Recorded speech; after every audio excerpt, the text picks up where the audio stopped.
உலக முதலீட்டாளர்கள் மாநாட்டை சென்னை நந்தம்பாக்கம் வர்த்தக மையத்தில் முதலமைச்சர் எடப்பாடி பழனிசாமி இன்று தொடங்கி வைக்கிறார். நாளை வரை நடைபெறும் இந்த மாநாட்டில் தமிழகத்தில் 2,50,000 கோடி ரூபாய் அளவுக்கு முதலீடு செய்வதற்கான ஒப்பந்தம் கையெழுத்தாகும் என எதிர்பார்க்கப்படுகிறது.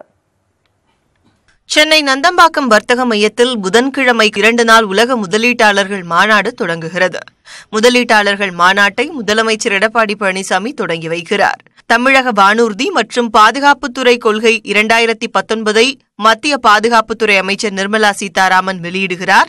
முதலீட்டாளர் மாநாட்டையொட்டி 250க்கும் மேற்பட்ட நிறுவனங்கள் பங்கேற்கும் தொழில் பொருட்காட்சியும் நடக்கிறது.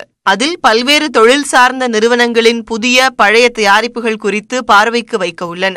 தொடக்க விழா நிகழ்ச்சி முடிந்ததும் ஆட்டோமொபைல் துறை, கல்வி மற்றும் வேலைவாய்ப்பு, விண்வெளி மற்றும் ராணுவ தளவாட தொழிற்சாலைகள் குறித்து முதலீட்டாளர்கள் கருத்தரங்கும் மதியம் 2 மணி அளவில் அமெரிக்கா, இங்கிலாந்து, பிரான்ஸ், கொரியா நாடுகளைச் சேர்ந்த முதலீட்டாளர்கள் பங்கேற்கும் கருத்தரங்கும் நடைபெறுகின்றன.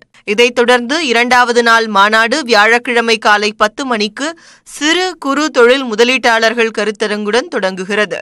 மாநாட்டில் ஜப்பான், சிங்கப்பூர் நாடுகளைச் சேர்ந்த முதலீட்டாளர்கள் கலந்து கொள்கின்றனர். வரும் 24ஆம் தேதி மாலை 3 மணிக்கு நடைபெறும் நிறைவு விழாவில் சிறப்பு விருந்தினராக குடியரசு துணைத் தலைவர் வெங்கையா நாயுடு கலந்து கொண்டு உரையாற்றுகிறார். பின்னர் தொழில் முதலீட்டாளர்களுடன் புரிந்துணர்வு ஒப்பந்தங்களில் கையெழுத்திடும் நிகழ்ச்சியும் நடைபெறும். அப்போது சுமார் 2,50,000 கோடி அளவில் தமிழகத்தில் முதலீடு செய்வதற்கான ஒப்பந்தம் கையெழுத்தாகும் என எதிர்பார்க்கப்படுகிறது. முதலீட்டாளர்கள் மாநாடு மூலம் இளைஞர்களுக்கு அதிக அளவில் வேலைவாய்ப்பு கிடைக்கும் என்று தொழில்துறை அமைச்சர் MC சம்பத் தெரிவித்துள்ளார்.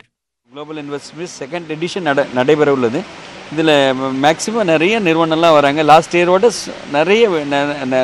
நிறைய இன்வெஸ்ட்மெண்ட்டும் நம்ம தமிழ்நாட்டு இளைஞர்களுக்கு வேலைவாய்ப்பு உருவாக்குவதற்குண்டான ஒரு உகந்த சூழ்நிலையும் தலைசிறந்த சூழ்நிலை ஏற்பட்டுள்ளது.